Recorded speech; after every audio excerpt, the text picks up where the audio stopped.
Banking में उतरी थी तो मैंने मैथ को देखा था ना, तो मुझे लगा कि मैं कोई ऐसी जॉब ढूँढूँ जिसमें मैथ ही ना आए। मैम, जब हम सोच लेते हैं ना कि नहीं हो पाएगा, उस वक़्त हमसे आता हुआ भी नहीं हो पाता है, लेकिन थोड़ा कॉन्फिडेंस रखना चाहिए। हमें थोड़ा कंसिस्टेंसी मेंटेन करनी चाहिए, दूसरा अपने ऊपर कॉन्फिडेंस रखना चाहिए। Hello ma'am, how are you? Fine ma'am.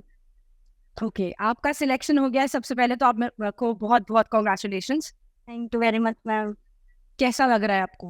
Ma'am, बहुत अच्छा लग रहा है। मैं भी आपको सॉरी बोल रही हूँ क्योंकि मैंने बहुत वेट करवाया आपको। नहीं, कोई बात नहीं। आप मेरे को सबसे पहले आप अपने आप को इंट्रोड्यूस करो। आपका नाम क्या है? आप कहाँ के रहने वाले हो? मैम, मेरा नाम कीर्ति मीना है और मैं राजस्थान के भरतपुर जिले से बिलोंग करती हूँ। ओके, भरतपुर से। हाँ जी। ओके मैम, कब से आपने अपनी प्रिपरेशन स्टार्ट करी? कैसे आपकी जर्नी रही है, उसके बारे में आप कुछ बताओगे? मैडम, 2019 में मैंने एमएससी की थी।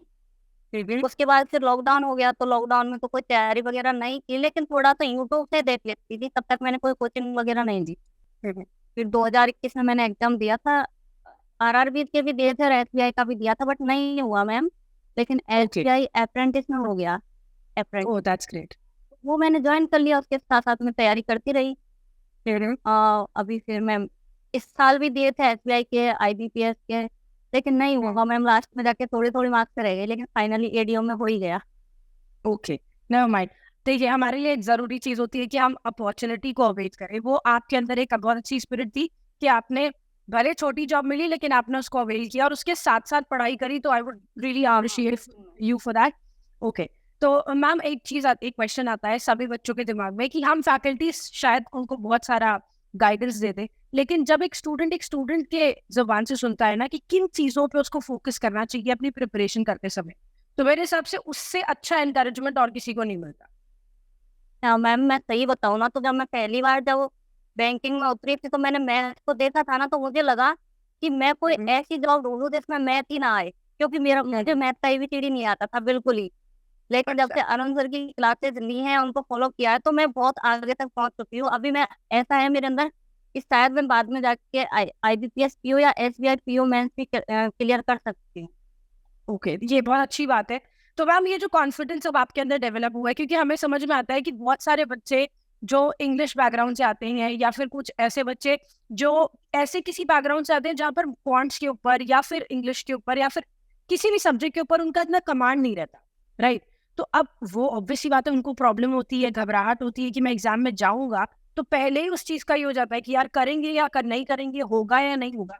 इस चीज को कैसे आपने डील किया और स्टूडेंट्स को कैसे डील करना चाहिए कि अगर हमें कोई चीज नहीं आती मैम जब तो कैसे करें? हाँ मैम, शुरू में तो मुझे यही लगा था कि मुझे करनी नहीं चाहिए बैंकिंग की प्रिपरेशन। जब लगातार देखा, सर को फॉलो किया, और जब लगातार मेहनत करते हैं और जैसे प्रैक्टिस करते हैं ना, तो मैम सब इजी हो जाता है। अब मुझे मैथ और रीजनिंग से अच्छा कुछ भी नहीं लगता। पहले वो सबसे बेकार लगता था, अब सबसे अच्छा लगता है। और मैम लगातार आपको आपको प्रैक्टिस करते रहे। तो आप बताइए। अब मेरे को ये क्वेश्चन था कि जैसे बच्चे ना स्टार्ट करते हैं, आपकी लाइफ में मेरे हिसाब से ये प्रॉब्लम आई होगी कि जब हम प्रिपरेशन शुरू करते हैं तो शुरू करते समय तो बहुत अच्छा रहता है, एकदम एक्साइटेड रहते हैं कि नहीं अब तो सारे कॉन्सेप्ट पढ़ लूंगा या पढ़ लूंगी, सारे कॉन्सेप्ट रट लूंगी।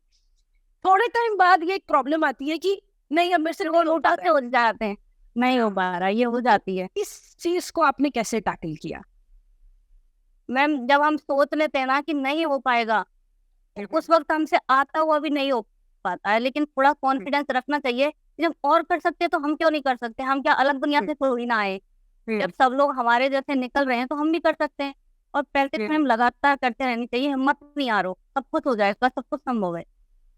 ओके, तो मतलब आप ये समझा सकते हो कि इट्स एवरीथिंग हियर। अगर हमारे दिमाग में वो निश्चय हमने कर लिया कि नहीं हमें ये प्रैक्टिस करनी है और इसको क्वालिफाई करना है तो हम कर सकते हैं।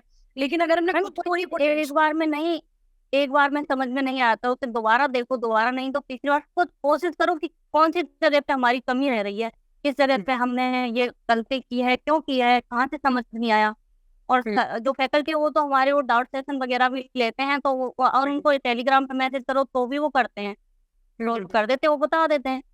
अगर नहीं हो रहा है तुमसे तो फिर उनकी हेल्प लो। ग्रुप भी आजकल तो टेलीग्राम पे इतने सारे ग्रुप है, किसी भी क्वेश्चन को डाल दो, कोई ना कोई बच्चा सॉल्व करके दे ही देगा।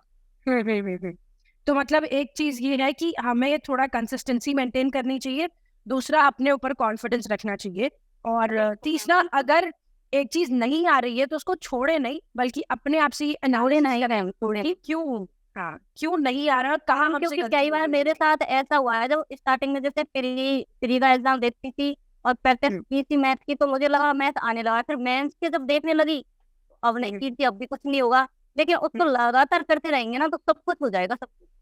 हम्म। तो ये एक जज्बा है आपके अंदर जो डेफिनेटली स्टूडेंट्स को हेल्प करेगा बहुत सारे प्रॉब्लम्स को ओवरकम करने के लिए। कीर्ति मैम, आप अपने बारे में कुछ बताओ, कैसे आप अपने डेली लाइफ को कैसे मैनेज करते हो जब आप प्रिपरेशन कर रहे थे तब, क्योंकि एक स्टूडेंट की लाइफ में ये प्रॉब्लम आती है कि मैं कैसे अपने स्केड्यूल को मैनेज करूँ। आपके पास एक बहुत प्लस पॉइंट है, आप उसी समय पर जॉब भी कर रहे थे, अप्रेंटिस की आपने अभी बताया, और हाँ उसी टाइम पे हम लेकिन प्रिपरेशन मैं भी कर रहे चाहती हूँ। थे। हाँ हाँ मैम। तो ये हम इस कैसे, और आपका एक बहुत अच्छा ये भी है कि आप एसबीआई के एग्जाम्स भी देना चाहते हैं, तो आप कैसे मैनेज हाँ करते हैं मैम। इस टाइम शेड्यूल को, टाइम टेबल को? मैम देखो, सबसे पहले तो हमें सिलेबस देखना चाहिए कि हमारा सिलेबस क्या है, वो आंखों में और जवान पे इस तरह रटा होना चाहिए ये बिल्कुल, हाँ कि ये चीज आएगी तो उनको डिवाइड कर लो कि ये 7 दिन है, हम इस 7 दिन में ये 2 टॉपिक है, इनको हमें क्लियर करना है। पहले टॉपिक पढ़ा, फिर उसकी प्रैक्टिस करी। अगर कोई डाउट हुआ तो किसी भी बच्चे से, टीचर से, कहीं से भी हेल्प लेके कर लीजिए कि अभी मैंने सुबह मॉर्निंग में चलो 7 बजे से 9 बजे तक या 5 बजे से 9 बजे तक मुझे ये 2 सब्जेक्ट क्लियर क्लियर करने हैं, ये 2 सब्जेक्ट पढ़ने, करंट का पढ़ना है, इंग्लिश का पढ़ना है। फिर शाम के जैसे सोते टाइम नींद आती है तब मैथ करने बैठ जाओ, नींद गायब हो जाएगी। तो रात को क्या है कि 8 बजे से 12 बजे तक मैथ रीजनिंग कर लो। तो मैं अब टाइम तो देखो मैनेज करना होता है। कोई टाइम ऐसा भी था कि मुझे पूरे 24 घंटे मिलते थे, लेकिन नहीं हुआ तो नहीं हुआ। और अब ऐसा है कि मैं 6 घंटे 7 घंटे बैंक में रहती हूँ, उसके बाद भी कर लिया। तो ये बहुत अच्छी बात है कि हम कैसे अपने टाइम मैनेजमेंट बहुत जरूरी है, अगर हम चाहते हैं उस चीज को अचीव करना तो डेफिनेटली हम कर मैम पाएंगे। डिवाइड कर लो कि हमें इस टाइम पे सुबह के टाइम हमें, जैसे हमें मैथ रीजनिंग इंग्लिश और ये करना है, तो डिवाइड कर लो कि इस टाइम हमें क्लास लेनी है, उसके बाद कब रिवीजन करना है, कौन से टाइम पे हमको प्रैक्टिस करनी है। जब हमारा टॉपिक क्लियर हो गया तो उस टॉपिक पे कहीं से भी क्वेश्चन ले लो, सारे क्वेश्चन कर डालो, किसी भी किताब से, किसी भी मॉक टेस्ट से, सारे क्वेश्चन कर डालो। तो मतलब मेरे हिसाब से, मेरे हिसाब से किसी भी स्टूडेंट को जब पहले, हाँ बताओ कैसे, आप क्या कह रहे हो, नहीं होते तो? मैं ये कह रही थी मैम, अगर नहीं होते हैं ना तो फिर किसी टेलीग्राम चैनल वगैरह किसी से भी हेल्प ले लो, कहीं ना कहीं पढ़ने वाले बच्चे को कहीं ना कहीं हेल्प मिल ही जाएगी। तो मतलब आपको एक यहाँ पर भी कंसिस्टेंसी मेंटेन करनी पड़ेगी कि ऐसे नहीं कि हम हार मान जाए, नहीं आ रहा तो छोड़ दे, नहीं, हमें बहुत सारी दुनिया है, बहुत सारे क्वेश्चंस हैं, बहुत सारे लोग हैं जो हमारे जैसे ही एस्पिरेंट्स प्रिपेयर कर रहे हैं, राइट?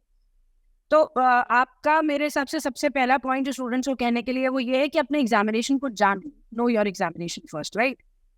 कि जब तक वो सिलेबस नहीं पता होगा, जब तक ये नहीं पता होगा कि एग्जाम में आ क्या रहा है, तब तक नहीं है समझ कि मेरा सिलेबस पूरा एक अलग से 4-5 पेज ऐसे बना लिए, पूरा सिलेबस लिख लिया पहले तो, जो भी टॉपिक क्लियर हुआ ऊपर मार्क कर दिया कि हाँ ये मैंने क्लियर कर लिया है।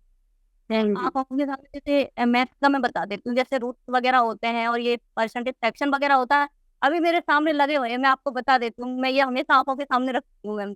अरे वाह, बहुत अच्छी बात है। ये मैम देखो ये, हाँ बिल्कुल बिल्कुल दिख रहा है, परसेंटेज कितना है, रूट सॉरी रूट हाँ ये सारे आंखों के सामने, क्यों मैथ में ये बहुत हेल्प करते हैं मैम।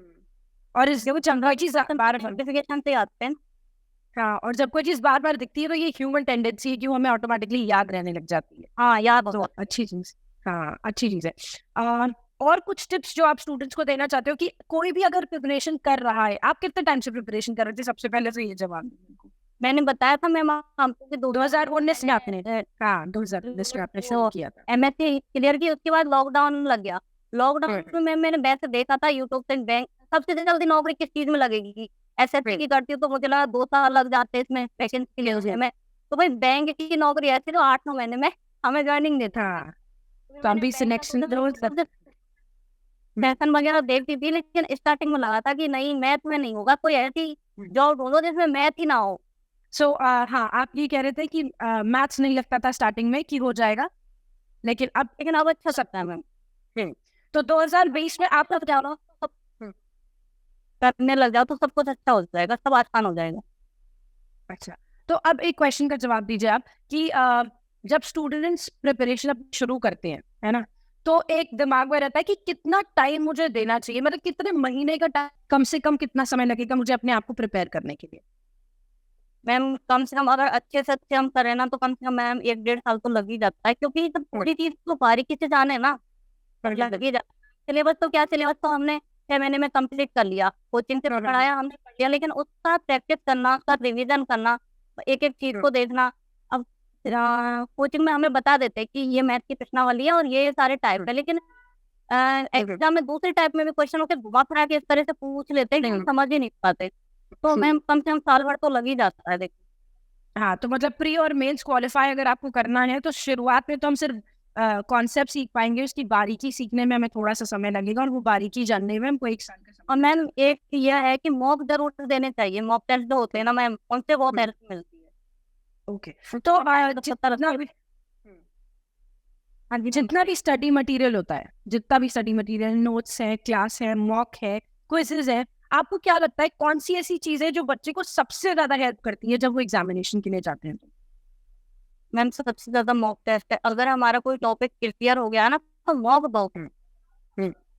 और एक कुछ ऐसा दिमाग में है कि मॉक कब देने चाहिए, मतलब शुरुआत से ये मॉक देना स्टार्ट कर दें या हमें कुछ एक पार्ट ऑफ सिलेबस पहले सारे कॉन्सेप्ट सीख लीजिए और सिलेबस कंप्लीट कर लीजिए, क्योंकि बिना हम डायरेक्ट जैसे हमने परसेंटेज पढ़ा ही नहीं है, हम डायरेक्ट मॉक देने जाएंगे तो फिर कॉन्फिडेंस लो हो जाएगा, हमसे तो कुछ बन ही नहीं रहा, हमसे तो कुछ बन नहीं रही। पहले कॉन्सेप्ट क्लियर करो, सिलेबस कंप्लीट करो, उसके बाद मॉक देने चाहिए। तो बहुत अच्छी बात है। अब आपको कैसा लग रहा है, अब आपके क्या टारगेट्स हैं आगे आने वाले समय में, आप क्या करना चाहते हो, क्या अचीव करना चाहते हो? अब मैडम यही है कि बैंकिंग में और अच्छे से करूँ, SBI PO वगैरह अगर निकल जाता है तो बहुत अच्छी बात है। बस ये आगे अब करती रहूँ। SBI मैडम के बाद आपका जब इतना कॉन्फिडेंस है तो मेरे हिसाब से तो आपको RBI का एग्जाम जरूर क्वालिफाई होगा और अब फिर से ऐसा ही मिलेगा एक देखा बार। नहीं, आपने देखा नहीं है, ये देखो ना मेरा। अच्छा, टारगेट में लिखा हुआ है। हाँ मैम, अब यही देखो आप, ये वीडियो है, बाकी का आगे करते रहेंगे मैम, ये रुकना नहीं है अब। बहुत अच्छी बात है, बहुत को भी रोक लेंगे, 2 4 साल के लिए की रहने दो शादी वादी मन। हम खुद भी नहीं चाहते कि स्टूडेंट जल्दी जल्दी शादी करें, ये पता है सोसाइटी का क्योंकि लड़कियों के लिए दबाव रहता है, लड़कियों के ऊपर थोड़ा सा दबाव रहता है। आई टोटली अंडरस्टैंड दैट, ये सोसाइटी का एक बैरियर है जो फीमेल्स फेस करती हैं, बट हमारे बच्चे सब चीज को निकल सकते हैं।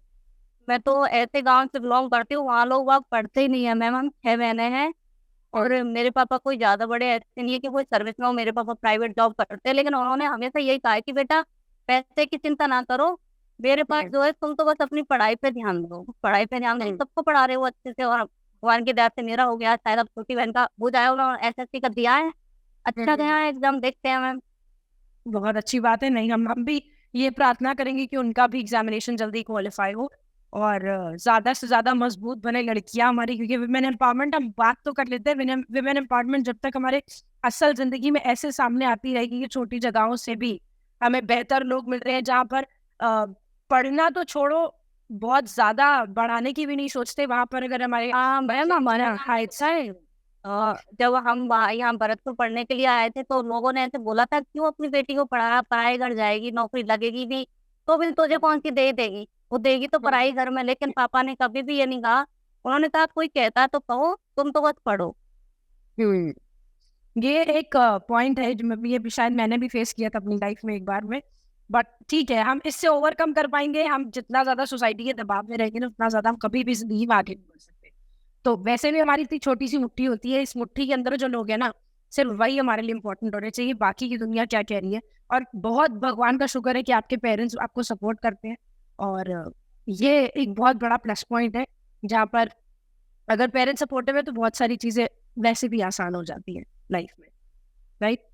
Any last words? आया था ना, तो मैंने मम्मी को बोला, मम्मी मेरा सिलेक्शन हो गया लेकिन पापा को मत बताना, कल का पापा का बर्थडे तो कल पापा को सरप्राइज दूंगी मैं। अरे लेकिन वहां ने बता दिया आज पापा का बर्थडे। तो हैप्पी बर्थडे हाँ बता दिया। पिताजी को, आपके पिताजी को थैंक बहुत यू मैम। बहुत शुभकामनाएं, और ऐसे पेरेंट्स भगवान सबको दे जो अपने बच्चों को सपोर्ट करते हैं और हमेशा मेरे support पापा करते मम्मी हैं। बहुत अच्छे हैं, बहुत ज्यादा अच्छे हैं। पता है हम 6 बहनों में सबसे छोटा है मेरा भाई, मैंने हम सब बड़ी बड़ी है, मैं सेकंड नंबर पे हूँ और भाई मेरा सबसे छोटा है। चलो, अभी वो बहुत अच्छी बात नहीं, वेरी गुड। तो ऐसी एनवायरनमेंट सबके घर में बने और आपके पेरेंट्स जैसे हैं, सबके पेरेंट्स ऐसे ही हो, और प्लस उनको बहुत सारी भगवान खुशियां दे। And I hope and wish कि पापा कितने जब सुना होगा ये बात, भले बर्थडे से एक दिन पहले से। हाँ मैडम, मेरे पापा ने तो पहले से सुनते सुनते ही कहा हाँ बेटा मुझे भेज दे बस तेरा रिजल्ट। मैंने भेज दिया। हाथ के हाथ पापा ने बोला मिठाई मंगवा के बांट देता हूँ। मैंने कहा पापा भगवान को प्रसाद चढ़ाने दो पहले। लेकिन उन्होंने पेरेंट्स की खुशी, कोई बात नहीं, पेरेंट्स की खुशी होती है, हम उनको नहीं रोक सकते। हमारे पेरेंट्स भी भगवान के समान ही होते हैं, वो मीठा मेरे LICW का प्रीलिम्स भी हुआ था पास, लेकिन मैं नहीं हो पाया उसका। कोई बात नहीं मैम, आप बहुत जल्दी सिलेक्शन लोगे, और आप SBI आपका टारगेट है, SBI को आप जरूर सिलेक्शन दोगे। SBI के बाद RBI भी टारगेट करना। बिल्कुल करूंगी मैं, और जब भी करूंगी तो आपको फिर से कांटेक्ट करूंगी। बिल्कुल जरूर, हम वापस से मिलेंगे, हम मिलने भी आएंगे, आप मिलने आ सकते हो हमारे साथ जब भी आपका मन करे। कभी किसी स्टूडेंट के लिए ऐसा कुछ नहीं है कि हम कहीं कॉन्स्ट्रेट, कभी मौका लगेगा जरूर आऊंगी। जी। तो कीर्ति, कुछ आखिरी शब्द जो आप कहना चाहते हो स्टूडेंट्स को, कुछ ऐसा गाइडेंस जो एक स्टूडेंट को हमेशा याद रखना चाहिए कि ऐसा जरूर करना। वो तो क्या है कि अब बस यही है कि जो आप एक बार टारगेट बना लो ना, और पीछे मत हटो। कहने वाले कहने तो, जिस दिन वो कहते हैं ना कि मेहनत इतनी खामोश करो कि सफलता शोर मचा दे, शोर मचा, तो बस वो पीछे से वो कुछ भी कहे कहने दो, तुम सुनो ही मत। इधर से सुनो इधर से निकालो। जिस दिन तुम्हारा सिलेक्शन हो जाएगा ना, लोग जो पीछे से गालियां देते हैं ना, वो आगे से आके नमस्कार करेंगे। तो बहुत अच्छी बात कही है आपने ये, मेरे हिसाब से। और वैसे ही हम भी ये चीज कहते हैं कि कभी आपको दूसरों की जबान अफेक्ट नहीं करनी चाहिए, सिर्फ उन लोगों की सुनो, उन लोगों की समझो जो आपकी जिंदगी में कुछ ना कुछ अफेक्ट कर डाल रहे हैं, कुछ बेहतर आपकी जिंदगी में बनाने की कोशिश कर रहे हैं। तो it was lovely being with you Kirti, I hope the same from your side is well, and many congratulations आपको और आपके पूरे परिवार को। आई होप ये खुशियां और बढ़ती जाए, साल दर साल आप और ज्यादा मेहनत करो, और ज्यादा सिलेक्शन हो, और आपकी छोटी बहन का सिलेक्शन भी बहुत जल्दी हो जाए, and may you achieve all the heights that you want in your life. Thank you. Thank you so much Kirti, bye, take care. Thank you ma'am.